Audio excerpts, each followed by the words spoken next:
आपको मजदूरी से आपको मजदूर नहीं रखेगा, छोड़ देगा।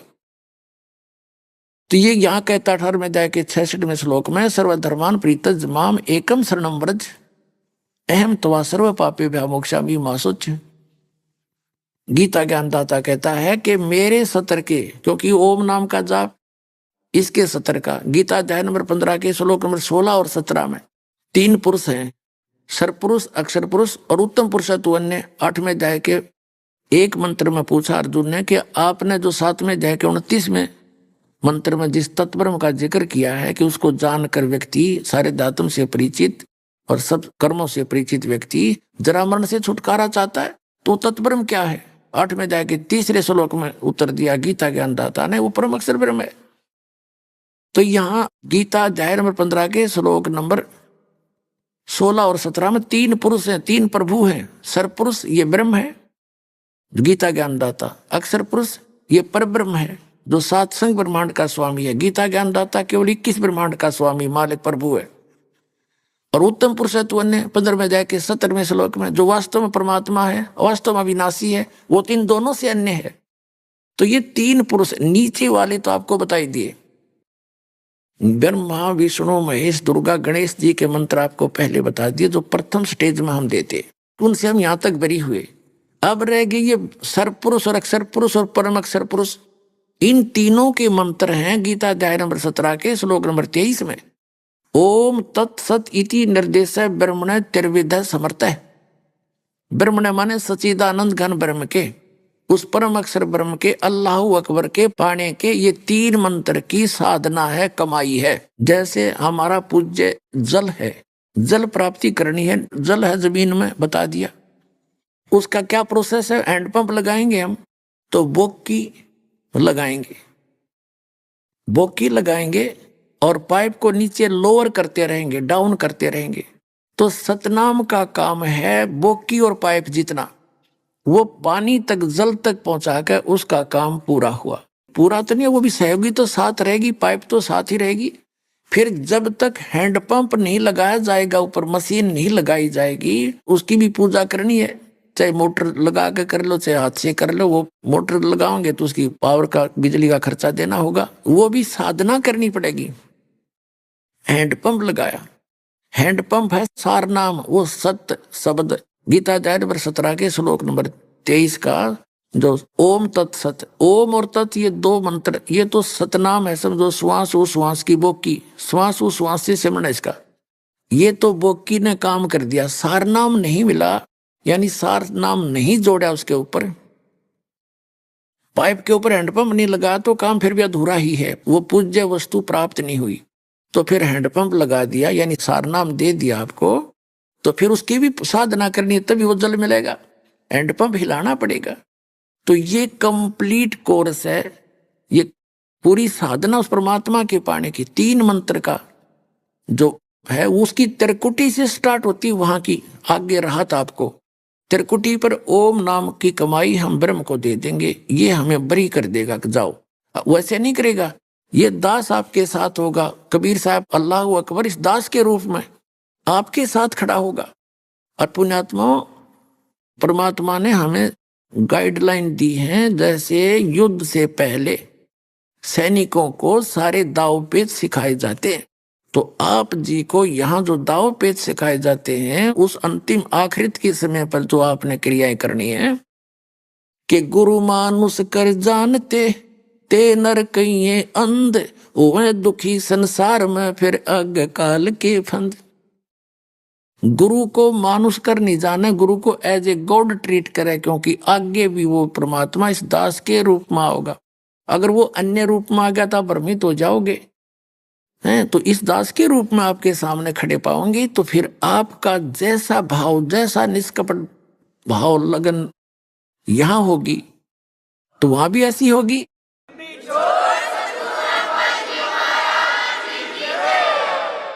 और एक गुरु जी भगवान नहीं होते, फिर भी आपने भगवान मानना पड़ेंगे। जैसे एक मैथमेटिक्स का एक ऋण का प्रश्न आता है, उसमें मानना पड़ता है, मान ले मूलधन 100 रुपये, वो 100 रुपये मूलधन नहीं होता, मूलधन तो करोड़ों में अरबों में होता है। लेकिन वो करोड़ों और अरबों वाला मूलधन आपको तभी मिलेगा जब आप 100 रुपये मूलधन मान के उस प्रश्न को हल करोगे, अन्यथा मिल ही नहीं। तो इस दास को, रामपाल दास को आप जी ए नो समझ लो, यो गॉड नहीं है, लेकिन 100 रुपये मान के इसको गॉड मान के चलोगे तभी आपकी समस्या हल होगी, अन्यथा हो ही नहीं सकती। वो अरबों खरबों वाला मूलधन अर्थात वो परम अक्षर ब्रह्म आपको तभी मिल पाएगा। तो इसके लिए जब आप त्रिकुटी से आगे चलोगे, त्रिकुटी पे मिलेगा भगवान इस दास के रूप में। वह बहुत बड़ा मेला भरा होगा, बहुत बड़े नजारे होंगे, काल के दूत चारों तरफ, कोई नाच रहा है, कोई गा रहा है। आपने यहाँ से इसलिए साधा जाता है आपको कि इंद्र दा राज काग दा बेष्टा ना भोगा इंद्राणी नु।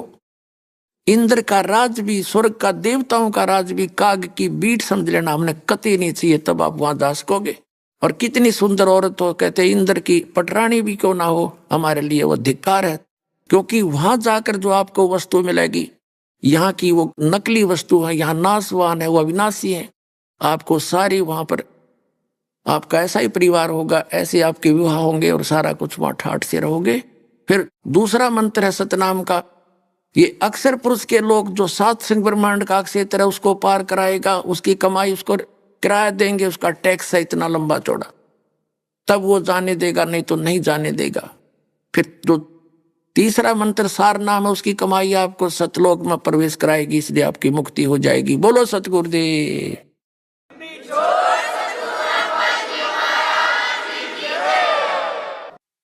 ये है वो complete method of worship, complete course of worship, जो ना कुरान शरीफ में है, ना तौरात के अंदर है, ना जबूर में, ना इंजिल में, ना पवित्र बाइबल में, ना वेदों में, ना श्रीमद् भगवद गीता में।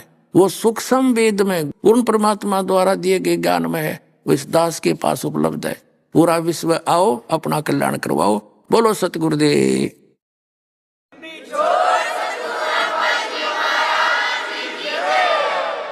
पुण्यात्माओं, मानव शरीर इस प्राणी को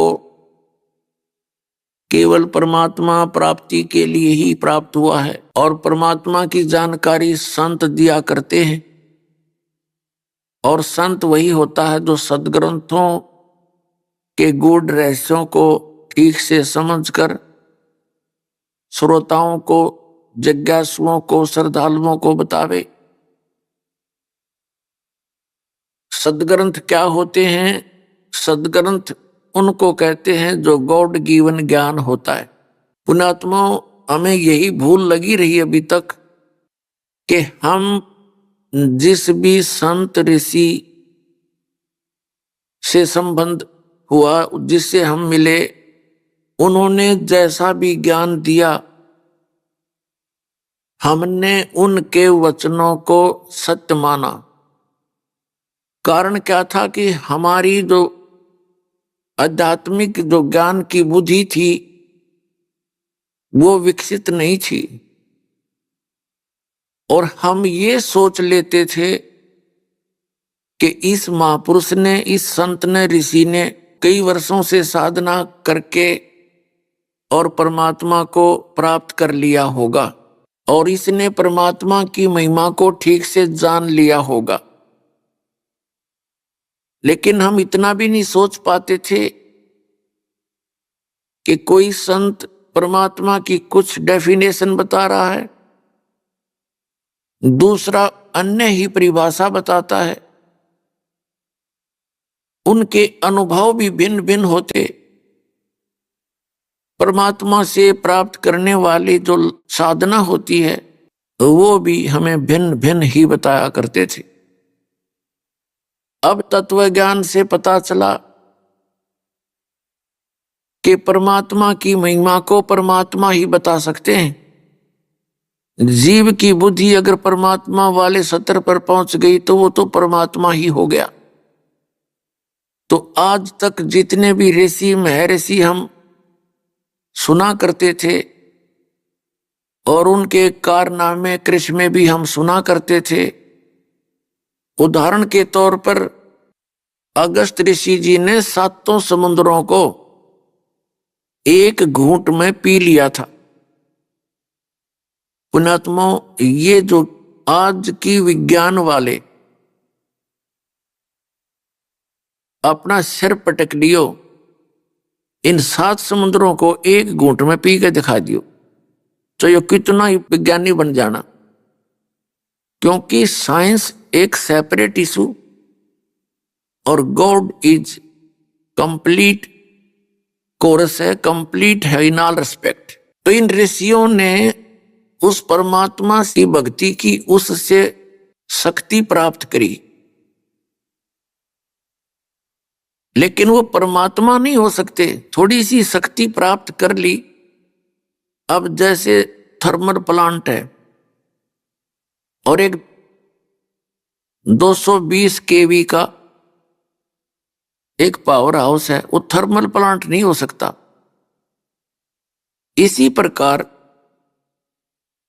जैसे किसी ने अपनी बैटरी चार्ज कर ली और उस इन्वर्टर से वो जगह जगह जाकर उसके कारनामे दिखा रहा, कभी पंखा चला देता है, कभी ट्यूब जला देता है, वो तो बैटरी डिस्चार्ज कर रहा है अपनी छोड़ने के चक्कर में। तो ये ऋषि जो थे, ये बैटरी चार्ज कर ले थे भगवान से, उसका कनेक्शन जोड़ के, और फिर आगे तमाशे दिखाया करते थे। ये जादूगरी थी, ये सिद्धियां जो है जादूगरी होती है। तो पुण्यात्माओं, अध्यात्म ज्ञान के अभाव से हम ऐसे चमत्कार दिखाने वाले ऋषि महर्षियों को हम परम संत मान बैठे थे। ऐसा करिश्मा कोई कर दे तो स्वाभाविक है उसके साथ जनता का लग जाना। और हम तो इसे भोले वाले हैं।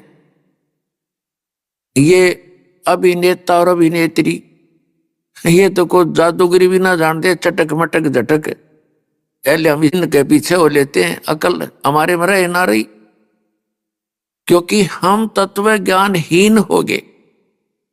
और ये दूसरे मदारी थे, ये हीरो और हीरोइन, ये भी एक मदारी समझ लो। अपनी रोजी रोटी के लिए 100 बकवास कर डालेंगे। ऐसे एक मदारी जाकर के कहीं डुगडुगी बजाता है, कोई सपेला सपेर अपने सर्प दिखा कर रोटी कमा रहा है। ऐसे ये ऋषि जी थे और इनको हम सुप्रीम पावर माना करते थे। तो परमात्मा कहते हैं, मेरे साथ 2 भाई उस सत्य ज्ञान को देने के लिए, अपने द्वारा रची हुई सृष्टि को बताने के लिए स्वयं परमात्मा को ही यहां आना पड़ता है। क्योंकि अन्य सब जीव हैं, वो कुल एक पीव है, वो एक ही मालिक है, वो एक ही सबका पिता है। उसमें सर्व गुण है, माता और पिता, और पति माने कुल मालिक स्वामी के। तो उसके अतिरिक्त जिन्होंने भी जैसा कोई अनुभव अपने सामर्थ्य अनुसार प्राप्त किया, वो इनकम्प्लीट ही था, वो अधूरा था, और उस अधूरे को उसने पूर्ण मान रखा था। और फिर उनके अनुयायियों ने भी उसको कंप्लीट ही मान रखा था, अपने गुरु ऋषि पीर पैगंबर के उस संदेश को। और साथ साथ हम अपने सदग्रंथों को सत्य मानते थे। सदग्रंथ कौन कौन है? पवित्र 4 वेद, ऋग्वेद, यजुर्वेद, सामवेद, अथर्ववेद, और श्रीमद् भगवत गीता, 18 पुराण। इन सभी को हम अपने सदग्रंथ मानते थे और सत्य मानते हैं। और हम ये भी मानते थे कि जितने गुरु ब्राह्मण, ऋषि मंडलेश्वर, पीर महंत, ये इन्हीं सदग्रंथों के अनुकूल ज्ञान हमें दे रहे हैं, क्योंकि वो रेफरेंस इन्हीं का दिया करते थे। तो हमें कोई प्रॉब्लम नहीं आई, हमने कोई डाउट पैदा नहीं हुआ कि ये झूठ बोल रहे होंगे। अब परमात्मा ने आके 600 वर्ष पहले उस तत्व ज्ञान को परमात्मा स्वयं आकर ज्ञान बताते हैं। श्रीमद् भगवत गीता अध्याय नंबर 4 के श्लोक नंबर 32 में स्पष्ट किया कि अर्जुन, जो तूने श्रीमद् भगवत गीता अध्याय नंबर 4 के श्लोक नंबर 25 से लेकर 30 तक जो ज्ञान सुना समझा कि जितने भी साधक हैं अपनी अपनी साधनाओं को करते हैं। जैसे कोई तो देवताओं की पूजा ही करता है, और कोई व्रत रखता है, कोई योग अभ्यास ही करता है, कोई स्वाध्याय करता है, और कोई हिक्षण यानी हिंसावादी व्रत रखता है, जैसे मुंह पर पट्टी बांध ली, नंगे पैरों फिरता है। और ये सभी अपनी अपनी साधनाओं को सत्य मानते हैं, पाप नाशक मानते हैं। फिर चौथे अध्याय के 32वें श्लोक में कहा कि इन यज्ञों की जानकारी, यज्ञ माने धार्मिक अनुष्ठानों की जानकारी विस्तार के साथ ब्रह्मण मुखे, यहां इन गीता अनुवादकों ने ज्ञान नहीं था, अनर्थ कर डाले। एक मूल पाठ के अंदर ब्रह्मण मुखे शब्द है, इन्होंने ब्रह्मण मुखे का अर्थ कर दिया वेद की वाणी, वेद की वाणी। अरे ब्रह्म का अर्थ वेद करें, अकल मारी जा रही इनकी। ब्रह्म तो परमात्मा का बोधक है, ब्रह्म। और जैसे हम देव कहें, अल्लाह कह लो, गॉड कहो, ब्रह्म तो गॉड है। और उस ब्रह्म का जो विधान है वह वेद है। जैसे राजा है, राजा का संविधान अलग से है जिसमें कुछ नियम होते हैं, राजा अलग है जो उसको मेंटेन करवाता है, उसको लागू करता है। तो ब्रह्मण मुखे का अर्थ है सच्चिदानंद घन ब्रह्म की वाणी, जो उस परमात्मा ने स्वयं अपने मुख कमल से बोली है। अब पुण्यात्माओं, या मेर करी है दाता ने आपके ऊपर कि ऐसे उपकरण बनवा दिए, घर बैठे अपने इन सदग्रंथों को देख सकते हैं और समझ सकते हैं, आसानी से निर्णय ले सकते हैं। पहले क्या करते थे, सब अपनी अपनी डफड़ी बजाया करते थे। दो वक्ता बैठ जाते थे और अशिक्षित श्रोता होते थे, और शिक्षित वो विद्वान ब्राह्मण गुरु ऋषि महर्षि होते थे। और वो सदग्रंथ दोनों के एक ही होते थे। और जिसने ज्यादा स्पीडते और बिना डटे लगातार संस्कृत भाषा बोल दी, श्रोताओं ने ताली पीट दी, वो चाहे कितना अज्ञानी था वो विजयी सिद्ध हो जाता था। अब पुण्यात्मा वो रेफरेंस देते थे सदग्रंथों के और ज्ञान देते थे अपने घर के। वो रेफरेंस दिया करते थे सदग्रंथों का और ज्ञान दिया करते अपने घर का। अब जैसे श्री ब्रह्मा जी, श्री विष्णु जी और श्री शिव जी, इन्होंने हमारे को ये ऑलमाइटी बता रखे थे कि ये सर्वशक्तिमान है, इनके कोई माता पिता नहीं। श्री विष्णु जी और श्री शंकर जी के थे ये जन्म मृत्यु भी ना बताया करते, ब्रह्मा जी की मृत्यु बताते थे और फिर इसको स्वयं भू भी बताते थे कि अपने आप पैदा हो जाता है फिर दोबारा। तो पुण्यात्माओं, ये नाम इन पुराणों का लेते थे, विष्णु पुराण, शिव पुराण और दुर्गा देवी पुराण, ब्रह्म पुराण। तो हम ये सोचा करते जब ये सदग्रंथों में से ही बता रहे हैं तो सारी साची होंगी, पर इनकी थी सारी झूठी। ये एक नंबर के झूठे थे। आचार्य शंकराचार्य और ये जितने मंडलेश्वर गुरु महंत हमारे हिंदू धर्म के थे, इनको अपने सदग्रंथों का कैख भी ज्ञान नहीं, आज तक भी ज्ञान नहीं इनको। तो पुण्यात्माओं, मेर क्रिया आपके ऊपर भगवान ने आपको शिक्षित कर दिया, और अब ये असंग जन्म का झंझट आपका मिट जाएगा जब बिटवाना चाहोगे तो।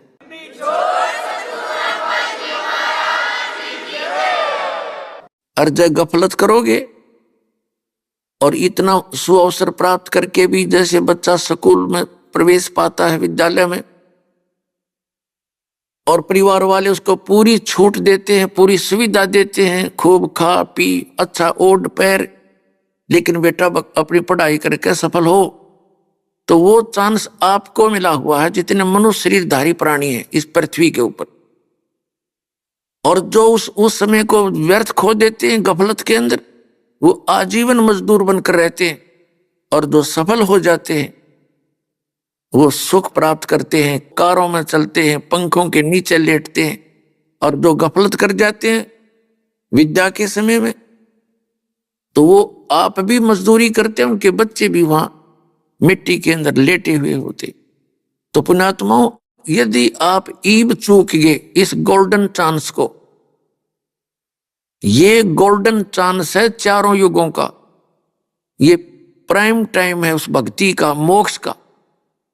इसमें कंप्लीट कोर्स आपको दिया जा रहा है।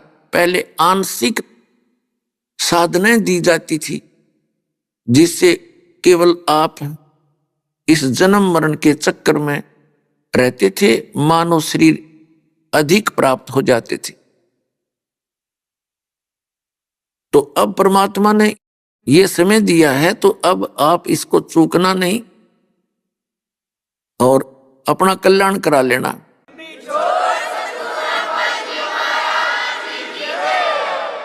प्रसंग चल रहा है कि श्रीमद् भगवत गीता अध्याय नंबर 4 के श्लोक नंबर 32 में एक ब्रह्मण्य मुख्य शब्द है मूल पाठ में।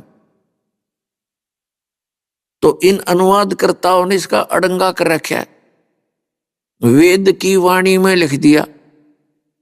श्रीमद् भगवत गीता अध्याय नंबर 17 श्लोक नंबर 23 में यही ब्रह्मण्य शब्द है। ब्रह्मण्य ओम तत्सत इति निर्देश है ब्रह्मण्य तिर्विध समर्थ है ब्राह्मणा तेन वेदा च यगा विहिता पुरा। पुण्यात्माओं, आपने सनातन धर्म सुना और सनातन धर्म के व्यक्ति श्री ब्रह्मा, श्री विष्णु, श्री शिव जी से ऊपर उनकी बुद्धि नहीं गई। और किसी ने ब्रह्म मानकर पूजा की तो भी लास्ट में उनके साथ कैसे धोखा हुआ। उन्होंने साधनाएं की, वेदों अनुसार ओम नाम का जाप शुरू किया। और ब्रह्मा जी को आकाशवाणी हुई थी जब इसका जन्म हुआ था, तब ये युवा हुआ था कि तप करो तप करो। वो तप करो का आदेश था इस ब्रह्म का, काल का। और ब्रह्मा जी ने सोचा ये भगवान का आदेश है, वो तप, तो उस आकाशवाणी से ग्रहण कर लिया। और यजुर्वेद के 40वें अध्याय के 15वें मंत्र से ओम मंत्र ले लिया। ओम मंत्र को उस पूर्ण परमात्मा का जानकर ऋषियों ने साधना की और साथ में वो आकाशवाणी वाला हठ योग तप ले लिया। तो इन्होंने साधनाएं की, मेडिटेशन किए हठ योग से। तो इस काल भगवान ने प्रतिज्ञा कर रखी है कि मैं अपने वास्तविक रूप में कभी किसी को दर्शन नहीं दूंगा। श्रीमद् भगवत गीता अध्याय नंबर 7 के श्लोक नंबर 24 और 25 में इसने स्पष्ट किया कि अर्जुन, मैं अपनी योग माया से छुपा रहता हूं, मैं कभी किसी के समक्ष नहीं आता। ये मेरा अनुत्तम अव्यय यानी अटल घटिया नियम है। और ये मूर्ख लोग मुझ व्यक्तिम आपनम मनन्ते अबुद्धे, ये बेबुद्धि के लोग मुझे कृष्ण मान रहे होंगे। मैं कृष्ण नहीं हूं, मैं तो छुपा रहता हूं। चौथे अध्याय के श्लोक नंबर 5 और 9 में ये कहता, अर्जुन तेरे मेरे बहुत जन्म हो चुके, मेरे जन्म और कर्म अलौकिक है।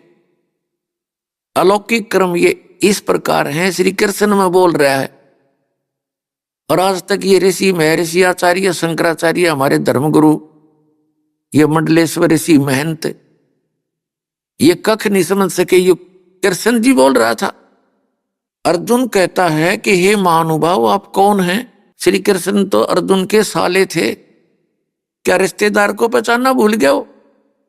वास्तव में वो इसी बूंदी शकल देखकर डर गया, सचमुच किया था कोई और बला है, कृष्ण नहीं है। तो कहने का भाव ये है पुण्यात्माओं कि ऋषियों ने हठ योग किए, मेडिटेशन किए और इसने प्रतिज्ञा कर रखी है मैं अपने, इसका ओरिजिनल रूप वो है जो गीता जी में 11वें अध्याय के 10 और 11 अध्याय में लिखा है, अर्जुन देख रहा है उसका, अर्जुन जैसा योद्धा भी कांप गया और घबरा गया, कति थर थर कांपे। वो है इसका असली रूप। ऋषि ने कहा है गीता अध्याय नंबर 11 के श्लोक नंबर 32 में कि मैं काल हूं सबको खाने के लिए अब आया हूं। गीता अध्याय नंबर 11 के श्लोक 47-48 में इसने कंसेप्ट क्लियर कर दिया कि अर्जुन ये मेरा वास्तविक रूप है। इसको आज से पहले तेरे अतिरिक्त किसी ने नहीं देखा और आगे भी कोई नहीं देख सकता, ना वेदों वर्णित विधि से, ना तप से, ना जप से, ना किसी क्रियाओं से। इति सिद्धम के वेदों में वर्णित विधि तो वही है जो श्रीमद् भगवद गीता में वर्णित है, वही वेदों में है। तो परमात्मा प्राप्ति नहीं हो सकती। उसके लिए ऑप्शन छोड़ रखा है कि यदि तुमने उस परमात्मा की शरण में जाना, इसने तो कसम खा रखी मैं दिखूंगा नहीं किसी ने, मैं किसी के सामने आऊंगा ही नहीं, फाइनल है। और इसी कारण से हजरत मोहम्मद जी को इसी काल भगवान ने पर्दे के पीछे से सारे आदेश दे दिए और वही ये गीता के अंदर श्री कृष्ण में प्रवेश करके ज्ञान दे रहा है गीता का। तो इन्होंने जब साधनाएं की तो इस काल भगवान ने किसी को तो ब्रह्मा जी के रूप में दर्शन दे दिए। तो उस ऋषि ने ये सोच लिया कि ये ब्रह्मा जी जो हैं ये कंप्लीट गॉड हैं, ये छुपा रहे अपने आप को। हर ब्रह्मा जी को पता भी नहीं वो कौन आया था। ऐसे किसी को विष्णु जी के रूप में दर्शन दे दिए समाधि में, किसी को शंकर भगवान के रूप में दर्शन दे दिए समाधि में, किसी को दुर्गा के रूप में। तो जिस ऋषि ने समाधि दशा में विष्णु जी के रूप में दर्शन किए उसने इस सतोगुण विष्णु को कंप्लीट गॉड बता दिया, डंडोरा पीट दिया, अपनी गवाही दे दी। किसी ने ब्रह्मा जी के रूप में दर्शन हुए तो उसने ब्रह्मा जी को कंप्लीट गॉड बता दिया। जिसको शंकर जी के रूप में काल ने दर्शन दिए तो उन्होंने श्री शंकर भगवान को कंप्लीट गॉड बता दिया, अजन्मा, अविनाशी, सर्वशक्तिमान। और जिसको देवी के रूप में दर्शन दे गया उसने देवी की महिमा गानी शुरू कर दी। तो ये भूल भुलैया न्यों पड़ रही थी। कबीर साहब कहते हैं नौमन सूत उलझिया ऋषि रहे जखमार, और सतगुरु ऐसा सुलझा दे उलझे ना दूजी बार। अब ऐसा सुलझा देगा ये दास, इस कलयुग में नहीं उड़ जाएगा ये अध्यात्म ज्ञान। भक्ति कोई करियो चाहे ना करियो।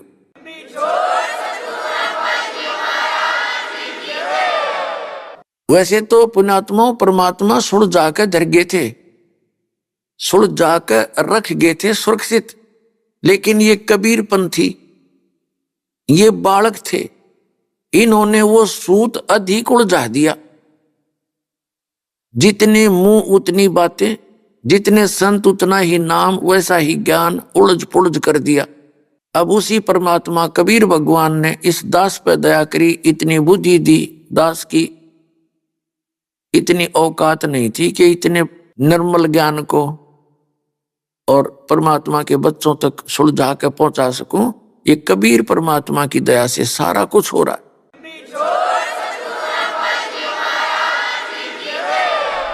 अभी आपने सुने संत रामपाल जी महाराज के मंगल प्रवचन। आइए अब सुनते हैं संत रामपाल जी महाराज से नाम दीक्षा लेकर सतभक्ति करके अद्भुत लाभ प्राप्त करने वाले अनुयायी के विचार। दर्शकों, सोचिए, यदि कोई मनुष्य अपने जीवन में कठिन तपस्या करता हो और धार्मिक अनुष्ठानों में लीन रहता हो, वह व्रत उपवास करता हो, तीर्थ यात्राएं करता हो और विभिन्न देवी देवताओं की आराधना में अपना समय और श्रम समर्पित करता हो, लेकिन फिर भी उसके जीवन में न उसे आत्मिक शांति मिले और न ही सच्चे सुख की अनुभूति हो, तो फिर आखिर में वह मानसिक रूप से परेशान हो जाता है। दर्शकों, आज हम आपको ऐसी ही